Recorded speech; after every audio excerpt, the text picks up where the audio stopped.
Happy Wednesday once again. Welcome to episode, I had to look this up, 33 of the Drop Set, the everybody's favorite, right? Bodybuilding podcast. Can I say that? Is that a daring claim to make? I'm gonna make it. So thanks everybody for being here. I'm doing this live on Instagram right now as well. It's almost 9 o'clock Eastern time. I'm doing it early. Let me give you the short version why. Doing it at 12:30 messes up my meal timing. It makes my meal plan a pain in the butt.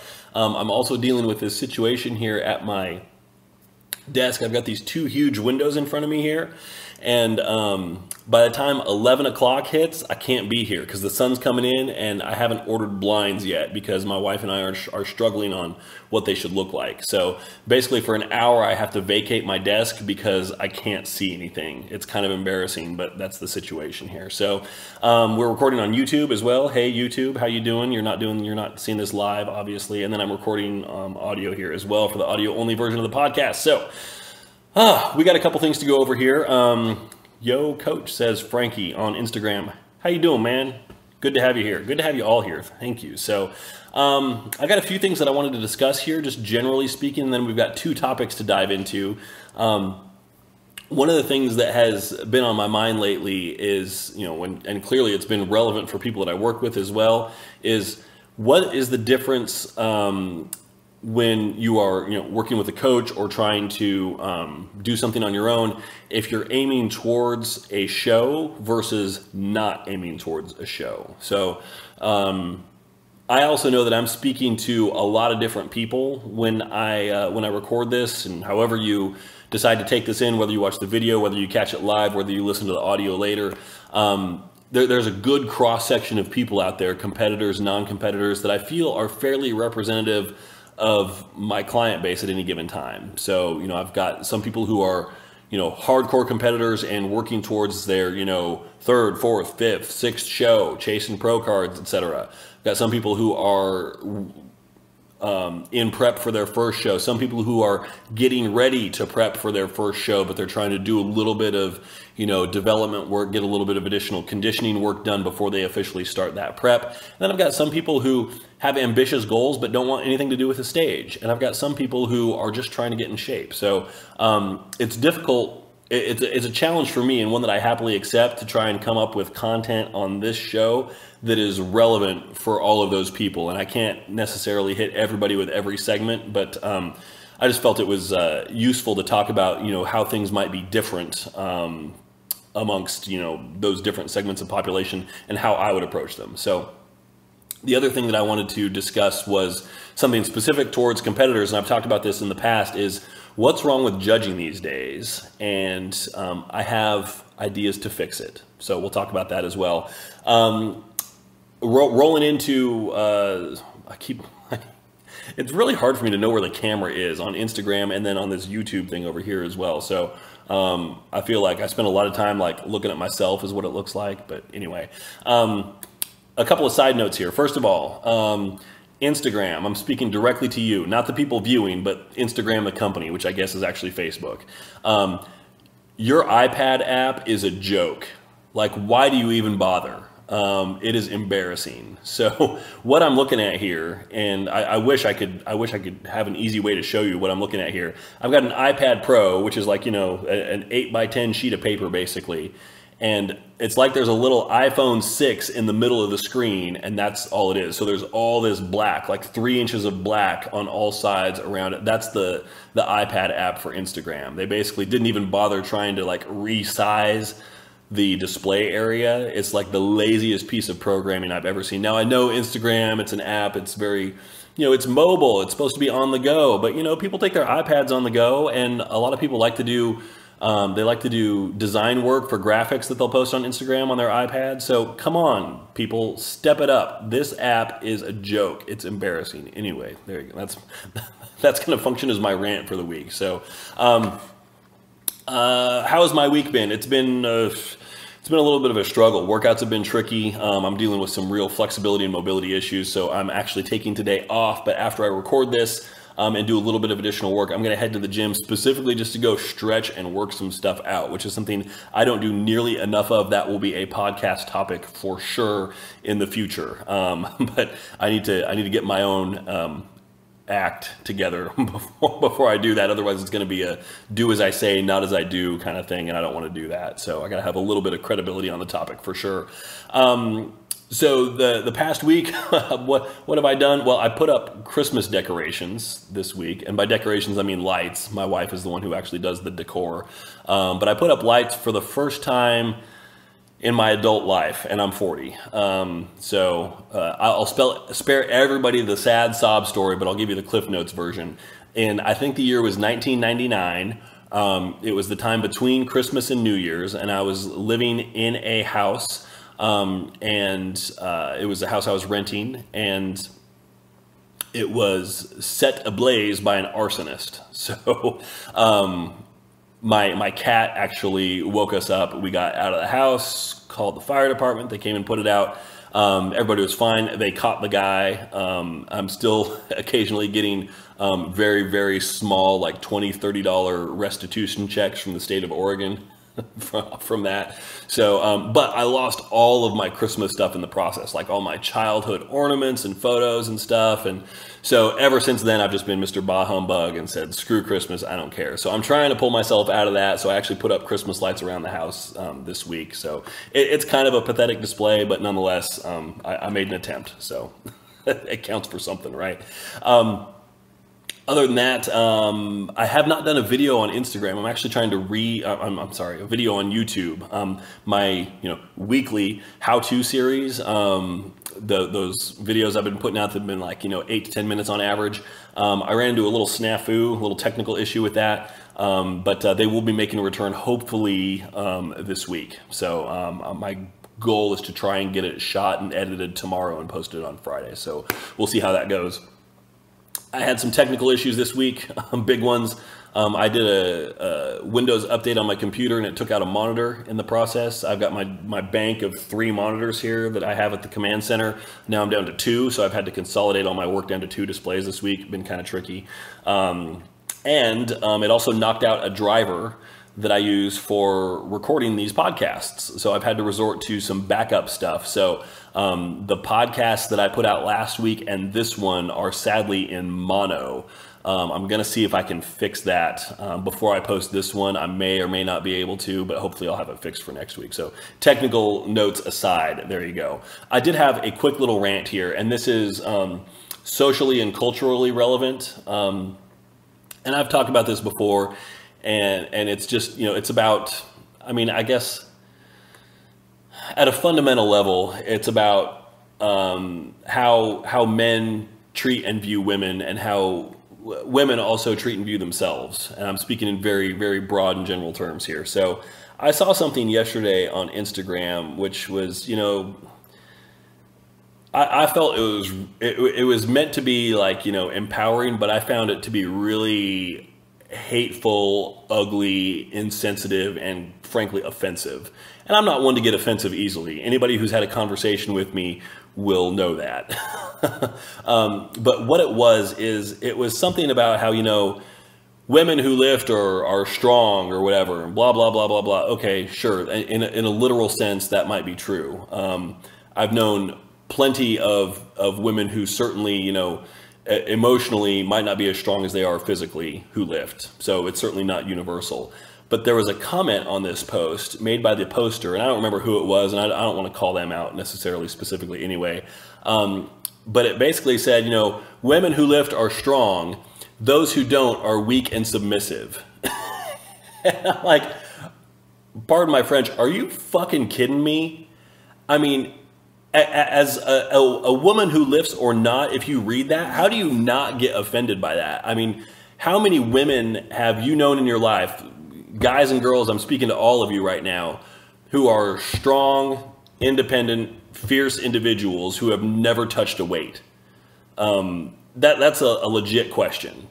And I feel like this whole thing about, if you lift, you're hardcore, it changes who you are as a person, blah, blah, blah. And if you don't, you just don't get it. I find that all of that is just, I mean, it's I don't even know what it is, but it's not good. It's not good. I think it's moving, you know, this little subculture society in the wrong direction. And I'm very, very disturbed by that. And just if somebody can actually put out there in thoughts that, you know, somebody who doesn't lift is a weak person. I mean, I don't know if you're just trying to speak to a certain subset or whatever, but I mean, that is just a horribly offensive, ignorant, and stupid statement. So I would encourage all of you in your social media outings to, you know, first of all, think about the messages that you're sending. Who's going to be reading them? You know, maybe your whole plan is to offend people and to challenge people and start a discussion.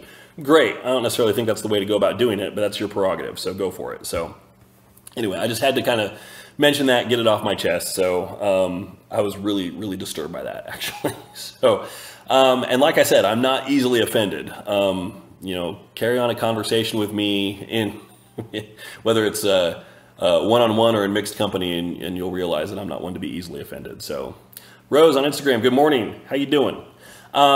Is that a coffee emoji? I don't drink coffee. Sorry. I drink colored water. So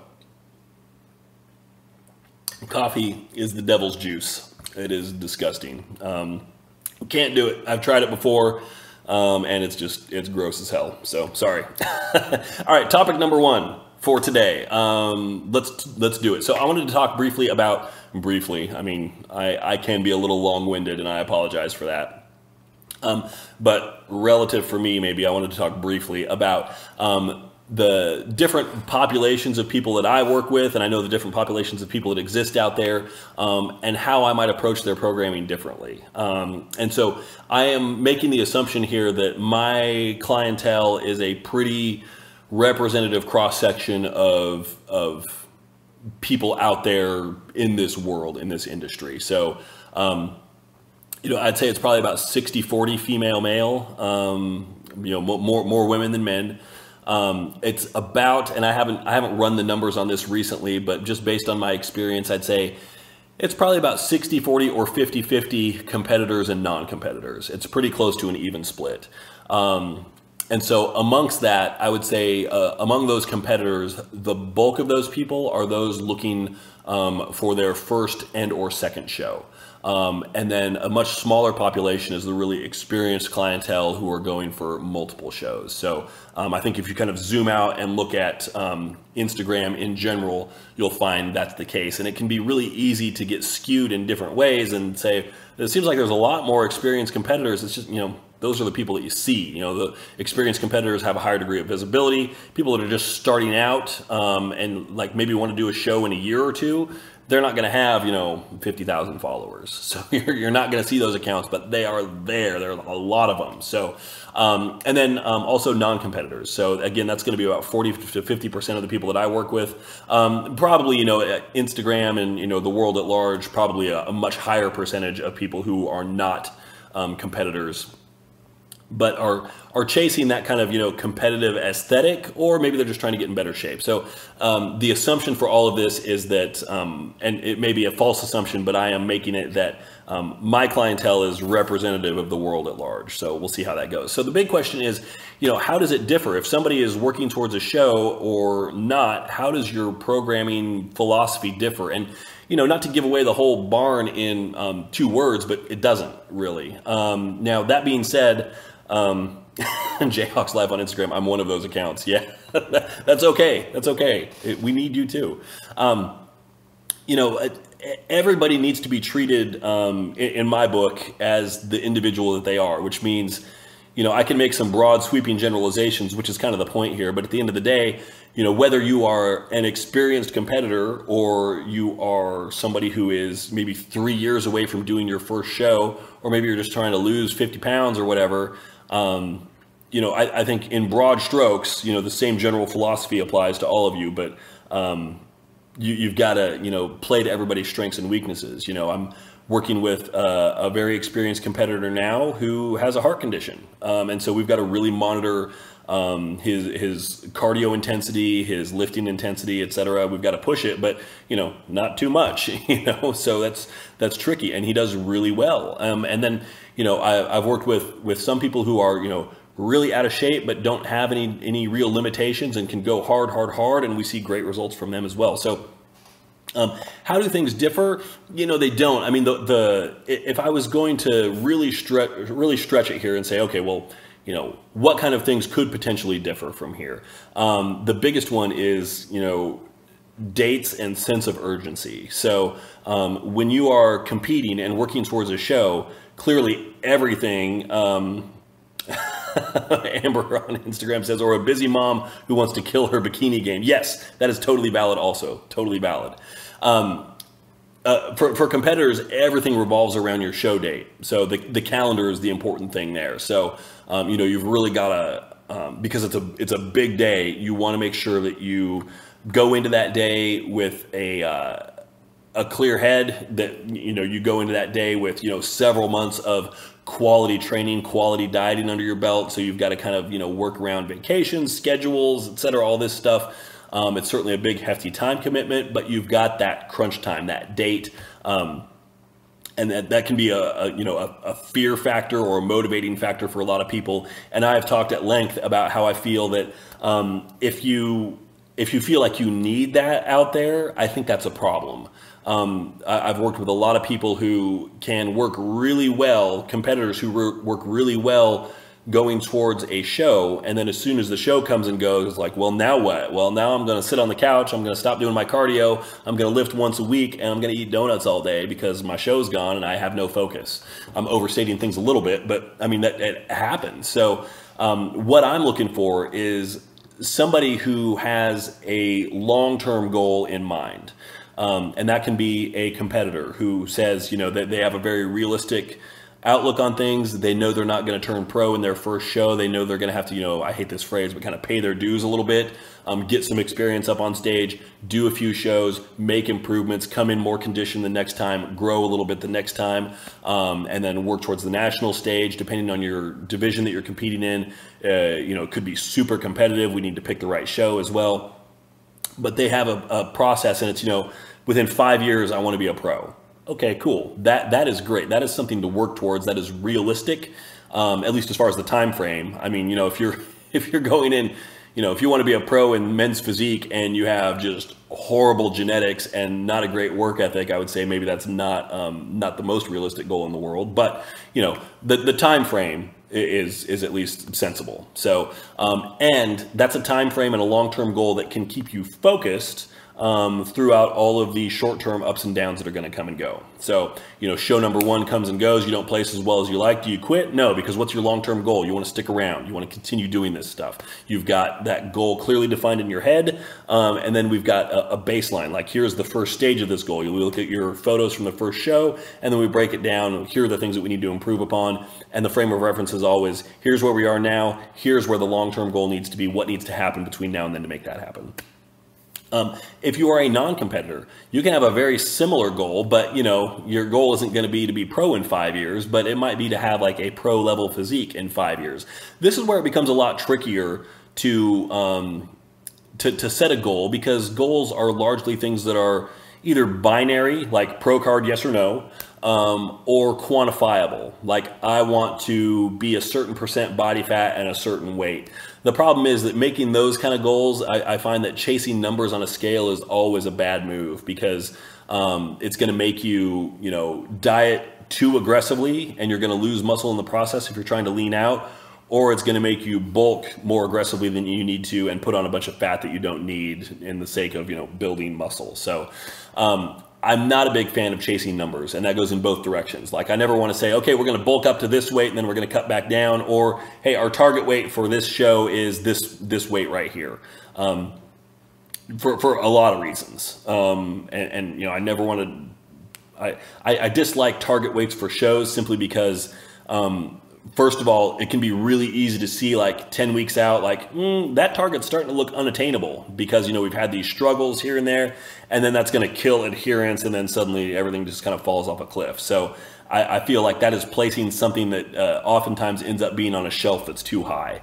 Now, clearly, I mean, if you are going for a division that has a weight class and you're trying to hit the upper end of a weight class, then that's a little bit more of a realistic thing. But, I never want to say like, okay, you're competing in bikini and we're going to have you on stage at 115. I'm like, well, is 115 really the best weight? I mean, it's hard to say. Your aesthetic changes, and leaner isn't always better. And I've worked with plenty of clients who came in too lean for those shows, and it didn't pay off. So the big change realistically is that your dates have a lot more flexibility if you're not a competitor. But that being said, I still will encourage people to pick a date, and I'll work with them on this and make it, maybe a little bit arbitrary, but it gives us something to work towards. And while at the end of the road, there isn't a show or a stage where you get up on there, mostly naked and put everything on display for the world to see, but it's still a date that you need to treat seriously. So you need to impart a level of commitment to that date, even though it's kind of artificial. And I've worked with clients that do really well with that, and some that I think kind of talk themselves out of it, or they can't really buy into it so much because they know like, well, this isn't a real date. So, I know I'm 3 weeks out, but, I'm not getting up on stage, so these cookies look really good. So nom, nom, nom. I mean, it doesn't work. You've got to buy into it completely. And part of it is, maybe lying to yourself a little bit. That's one of those cases where I'd say lying to yourself might not be completely inappropriate if it's helping to convince you of the reality or the importance of a goal that is completely self-defined and somewhat arbitrary. But still, it's useful. I actually did a check-in with somebody today, and we were targeting a show, and it was going to be in late March, and plans changed. He's not going to be able to do that show anymore. So he said, what I'd like to do instead is work towards, still achieving that same kind of aesthetic, but for my birthday, which is like, 2 weeks earlier. I'm like, great, that doesn't change the goal too much. But now my goal as I work with him, and one of the things that I watch going forward is going to be to make sure, because he's been doing a great job so far. We're only like, we were only a week or two into prep, but even we were in a growth phase before that, and we'd done a little bit of cutting before that. And he was just like super robotic because we were working towards this show. And so I'm going to just be making sure, kind of holding his feet to the fire a little bit and saying, all right, the show isn't there, but I want to make sure that we're still taking this new goal as seriously as we possibly can, and with the same level of commitment that you were before. That's what it's all about, whether it's a show, whether it's, trying to get ready for your wedding, or a photo shoot, or your birthday, or a trip to the beach, or, I thought I was going to come up with some kind of cool, funny rap to that list, but it eluded me. Whether it is, it's all about your level of commitment towards that goal. So it is as serious as you make it for yourself. So what else is different? Well, if you're not preparing for a show, things are a lot simpler, that's for sure. You don't have to worry about registration. You don't have to worry about paying for your organization card. You don't have to buy a suit. You don't have to register for a tan. You don't have to get a hotel room for show day. You don't have to worry so much about travel, etc. I mean, it's way easier if you're not competing, to be sure. It's also way cheaper. So, take that for what it's worth. As far as how you approach diet, how you approach cardio, how you approach training, no. I mean, all that's the same. There's no difference there. Whether you're working towards a show or not, I would not, and again, I'm speaking in bold generalizations here, certainly from one individual to the next, there's going to be changes. But just because, like with this guy today, who his goal shifted, and what did I say? All right, cool. Well, I'm going to throw an extra cardio session in here for this week, so let's go ahead and hit that. Did the diet change? No. Training change? No. If anything, it just told me we got to step it up a little bit, because our date moved from being a hard show date to a more, artificial date that's about a week and a half sooner. So we lost a week and a half in my book, so we got to step it up. So, I'm certainly not, because somebody isn't doing a show, I'm not going to pull my foot off the gas pedal or anything like that. I mean, for me, it's no different. Oftentimes when I do a plan for a client, it's all in a spreadsheet, and the first tab on the spreadsheet is a summary tab where I outline, what's our current phase, what's our long-term goal, you know, and I put in there like, Dean says he hates those extra cardio sessions. Yeah, I know you do, but you asked for them, the ones that you're doing right now, just remember that. And I outline, you know, like, you know, physical limitations, food allergies and stuff like that, just stuff that I need to know. And then below that, there's a just a running dialogue each week of what we're changing, what we're looking at, etc. But one of the things under long-term goal, like I'll usually put, you know, what we're working towards, like, you know, contest prep, the division that we're targeting, and then the date of the show, or to be determined. Frankie says, death by cardio sessions. Yeah, I hear you. So what I'm getting here from the Instagram feed from my clients is you don't like cardio. So noted. I'll see what I can do about that. Just kidding. I'm not going to do anything about that.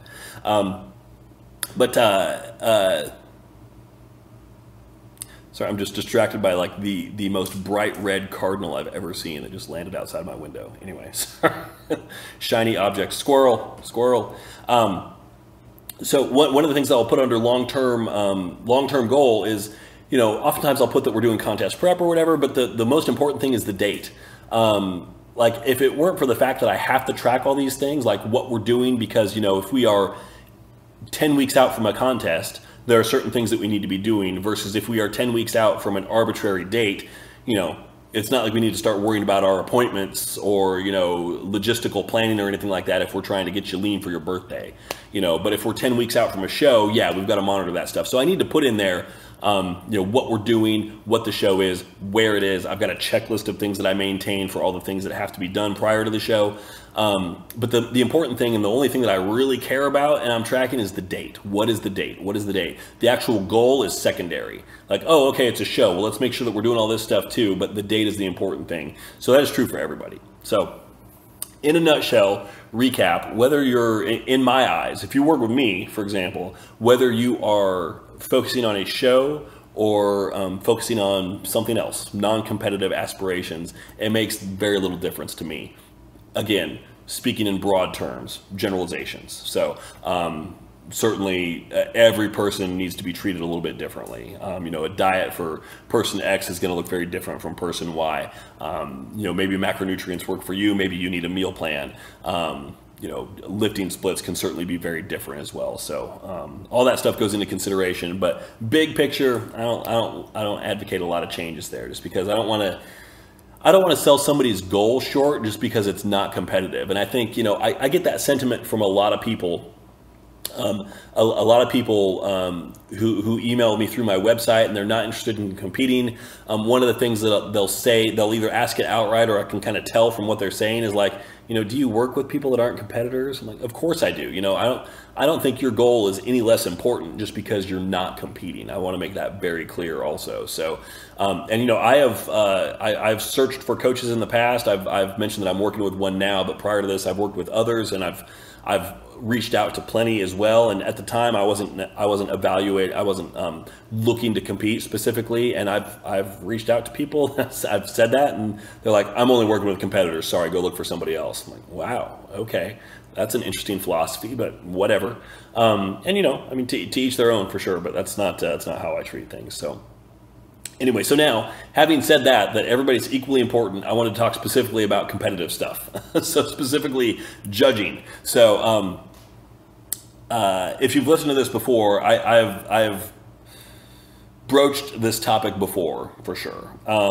And it's one that's, you know, near and dear to my heart, just because I think too many people take this stuff too seriously. And you know, and by that I mean competing, and by that I mean the outcome of the shows. They take it very seriously. And okay, I mean, I get that. You put a lot of work and a lot of effort into it, and it, you know, certainly it's a serious thing. But it's most evidenced by, you know, a lot of times competitors will seek judges' feedback after a show. And I just want to, you know, whenever that happens, time out. It's like 4 days after the show. Do you really think that judge is going to remember anybody who was up on that stage? How many bodies did they look at up on that stage? Do you think they were taking notes on everybody? I mean, have you ever seen a judge's score sheet? Because, and this is the bulk of what I want to get to here, what a judge's score sheet looks like. It is a list of all the names and numbers of people in a given class, and the placing that they think each person deserves. So they just rank them. Like, okay, 1, 2, 3, 4, 5, 6. All right, cool. Submit, done. You know, they're not taking notes. And the biggest problem that I have with this is there's no transparency, there is no accountability, there is no detail in this judging process, in this scoring process. And I think it's an embarrassment for bodybuilding in general that they're allowed to get away with this kind of stuff. It's not good. It's not healthy for the sport. It's not good for the competitors. It's not good for the judges because, frankly, it leaves them much more open to accusations of favoritism or politics. So, and it's a huge thing. You know, a lot of times people will say, you know, they're working with me as their coach, and then we're trying to pick a show. They're like, you know, is there a show that I can do? I've heard things can get political at some shows. Can we find one that isn't? I'm like, no, no, you can't, because there's people involved. And whenever you've got a system that has holes in its accountability, there are people that are going to take advantage of that. And it might not be a lot of people, but it doesn't need to be a lot of people. It can be just one person to have an impact on the outcome of a show. So, you know, I remember working, I went to a posing seminar some years back in North Carolina, and I was talking with Mike Valentino, who was chairman of the North Carolina NPC. May still be, actually, probably still is, actually. I'm a little out of the loop. I don't live in North Carolina anymore, full disclosure. So, and he mentioned that, you know, yes, a lot of the judges at their shows are also coaches. And there will be a lot of times where a judge will have a client of theirs on stage. And he said, you know, in that circumstance, the expectation is that the judge will recuse themselves from scoring that particular class. The problem is that there's no, you know, it's a self-enforcing, self-policing rule. So somebody can just elect not to recuse themselves, and there you go. Because a lot of these relationships are not necessarily formal. There's no registry of, you know, what coach is working with what client for what show. So then there's some kind of like background check done, you know, that you go to sign in, you run through the computer. Oh, okay, well, judge blah, blah, blah would be scoring your division, but we will ask them to leave the judges table when your class is up on. No, I mean, none of that happens. You know, it's self-policing, it's self-enforcing, and oftentimes it just doesn't happen. So, the concern also is that when you look at those judges' score sheets and they're just ranking people, so just one number, okay, that person is first, that person is second, that person is third, blah, blah, blah, blah, blah. You've got things that you're being scored on, or that you should be scored on, that you're at least being judged on, you know, size, symmetry, condition, overall, you know, overall aesthetic appearance, you know, beauty in some categories as well. So, why are people not being scored on those? I mean, I am okay with saying this person, this person deserves first. Okay, great. But now back it up and score everybody in those specific categories as well. You don't necessarily have to, I mean, you know, maybe you rank them, maybe you just, you know, rate it on a 1 to 10 scale, just so that then, you know, let's say you're looking at a class of male bodybuilders and everybody's undersized. Okay, great. Well, nobody's getting more than a 6 on the size category, you know. I mean, or maybe everybody's poorly conditioned, you know. So, you know, the winner is still going to be somebody that, you know, would get trounced in the overall just because it's not a very competitive class. So, you know, nobody's going to get a good conditioning score, or maybe you rank it. So, well, you know, nobody was well conditioned, but this person was the most conditioned. You know, I don't have an answer for that. This is all hypothetical at this stage, but I clearly think that there is a need for better transparency and better accountability in the judging, just because, I mean, at the highest level, Mr. Olympia, you know, it's the same thing. You know, this guy's first, this guy's second. Why? You never know. You never get an answer.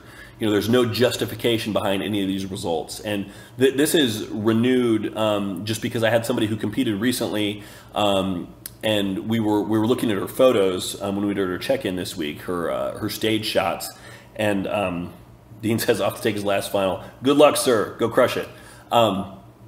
We were looking at her stage shots and comparing them against the winners and everybody else, and it's like I was trying to justify. I mean, you know, her placing was fine. I was okay with I think there were competitors that finished higher than her that should have. So I'm not saying, oh, she wasn't first, so clearly it's a corrupt system. No, that's not it at all. I don't ever like to play that game. I've certainly had those thoughts before, just because, you know, as a competitor, you invest a lot of time and energy. As a coach, I invest a lot of time and energy as well, and so I'm emotionally invested in the outcome of these things. But, you know, what I always tell people, what I try to remember myself, and what I encourage my clients to think about is, you know, you are really competing against yourself. So what did you do the last time you were on stage, and have we improved upon that? That's the important thing, because the judging is so subjective. But we were looking at her pictures, and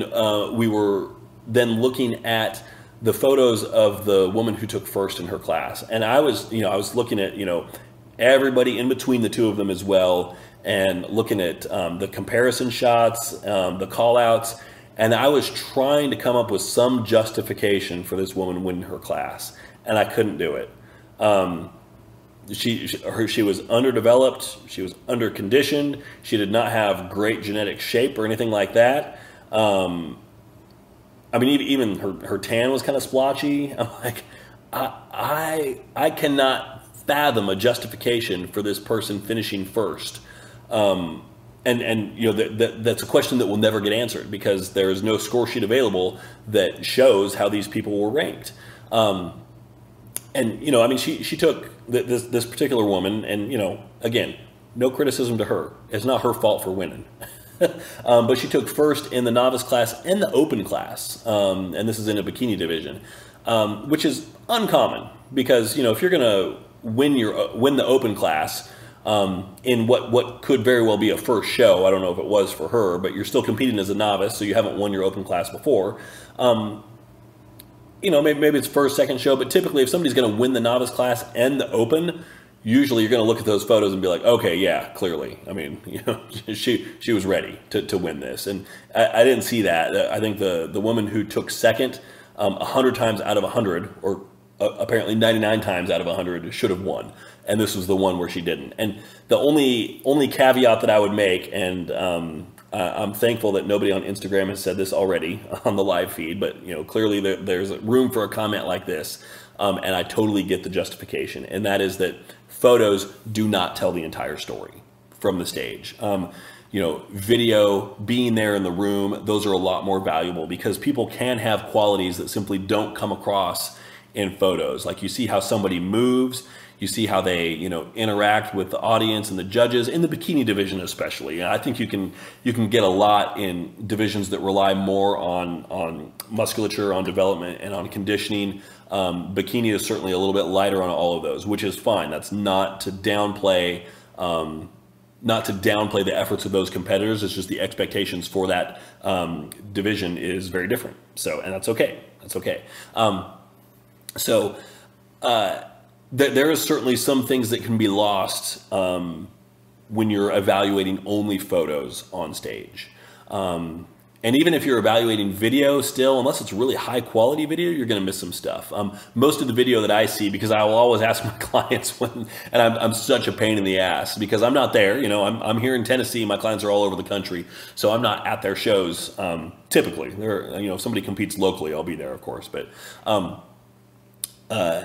I'm such a pain in the ass on show day. I'm like, who's with you? You got anybody to take pictures? Anybody to take video? You got any pictures yet? Can I see some pictures? You got any stage shots? Any video of your routine, walking on stage, anything like that? I mean, I'm such a pain in the ass. I'm like a little fanboy. And it's because I just want to see how things look. You know, I want to see how they're comparing against everybody else. You know, clearly I want to be able to share their stuff online as well. So a lot of the video that I'll get, if I get some, it's like, honestly, I can't even tell which one you are up on that stage. The video is either so far away, or it's so blurry, it's out of focus, or it's so pixelated. It's like, ugh, okay.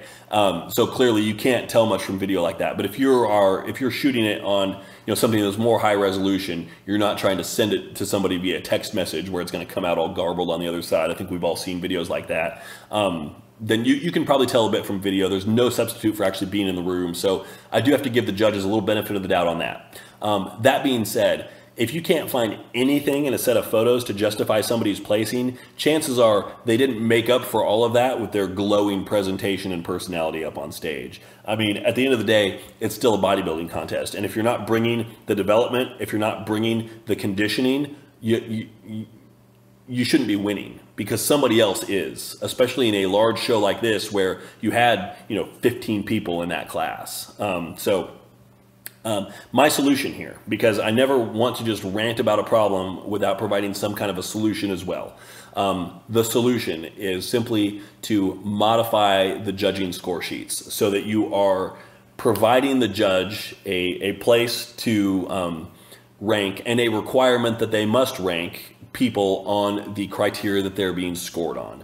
So that are being considered into their score. So, and it's not to say that, we then need to provide some kind of rubric where we can take those scores and then run it through some kind of formula and composite who comes out the winner. Like, oh, okay, well, this person was first in size, they were third in conditioning, they were second in symmetry, so we do the math here, we plug it into this formula, carry the one, but okay, they're first. No, I mean, there's still that objective quality that goes into it, and a judge has a keen eye for those things.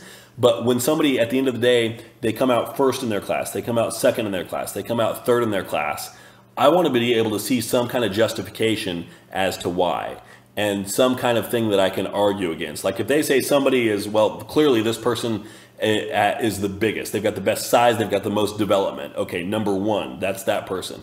I can say, no, I mean, look at this person next to him, not even close. So it's just a little bit of accountability, and maybe it's just creating additional points to argue. But I think if it's done responsibly, and if the judges are careful with it, that it's a great justification for explaining why these things came about. And I think also as fans, as people who watch this stuff, seeing something like that is helpful.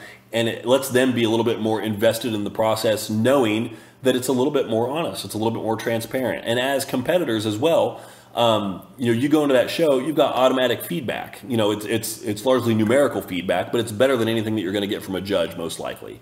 So you could say, okay, well, I finished third because my conditioning was great, and my size was good, but my symmetry was way off. Okay, great. That's something to go off of. I alluded briefly to emailing judges and the feedback that you get from them, and how it's never really valuable, because a judge has they're going to look at anywhere from 200 to 500 competitors on a given day. And so if you're like, hey, I'm so and so, I was number 141 in blah blah blah class B or whatever. The judge will be like, oh yeah, totally, I remember you. Or they're going to look back through their notes that they didn't take. I mean, come on, you've got to have realistic expectations on what it's like to be a judge on show day. The judge is going to have stock feedback. So if you're a bikini competitor, it's going to be like, well, you need to work on conditioning your glutes and hamstrings and keep practicing your posing and just be a little bit more fluid with that. Seriously, you could say that to every single bikini competitor and not be wrong. I mean, it's kind of absurd. I mean, of course, that is easy, automatic feedback. It's also worthless because everybody already knows it. If I was tell my clients, they'll be like, I'm going to email the judges. I'm like, don't worry about it. I got your feedback right here because I can see you. I know who you are. And honestly, I could have given you this feedback before the show as well. But now that we've seen you up on stage with everybody else, we have a basis for comparison. So, don't bother with that. There are exceptions, and I've worked with one client who did a show. I think it was an OCB show. It wasn't an NPC show, and she emailed for feedback, and the feedback that she got from the judges was astounding. And it just goes to show that every now and then stuff happens that really shocks you.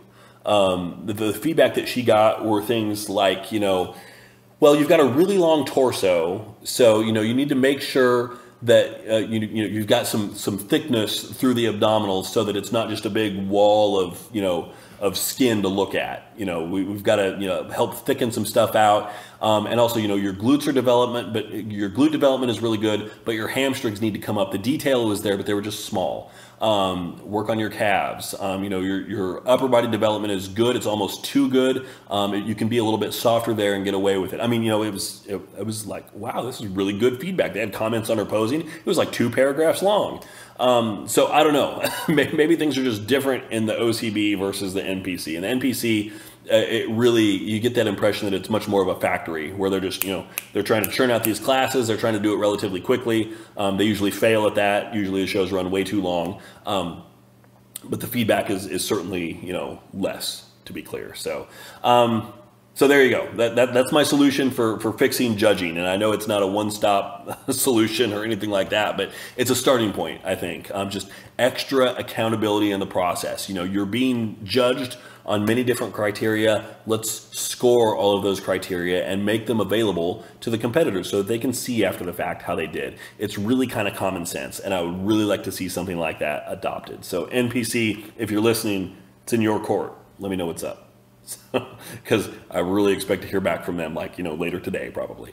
Okay, so that's what we got. That was it. That was episode 33. I always feel like once I get to the point where it's obviously wrapping up, I'm just like waiting for the number of eyeballs on my Instagram feed to like go down to 0 immediately, because they're like, okay, he's done talking. Cool, let's sign out. A couple things. Let me see if I can remember. I had this all up in my head. I will have stuff coming out later this week. So there will be a new YouTube video coming out this week, tomorrow or Friday, assuming I can get it recorded and edited and posted without issue. A couple of changes. My username on Instagram has changed. So if you are looking for me, it is now Darin_Starr, DARIN_ Starr with 2 R's. Just because, hey, that's who I am. And yes, that is my real name on my driver's license and everything. A couple things that I am pushing, because, you know, I'm a pusher here. If you are on Pinterest, hey, guess what? So am I. And I post a lot of my stuff on Pinterest. So a lot of stuff that ends up on my Instagram feed, you know, I put together these little, like, you know, motivational graphics and saying, I store all those on Pinterest. All of my YouTube videos are easily accessible from Pinterest. I put client transformation pictures up on Pinterest. So you can find me there if Pinterest is your jam, and follow me at 5-Star Physique. Well, it's not at, search for username 5-Star Physique.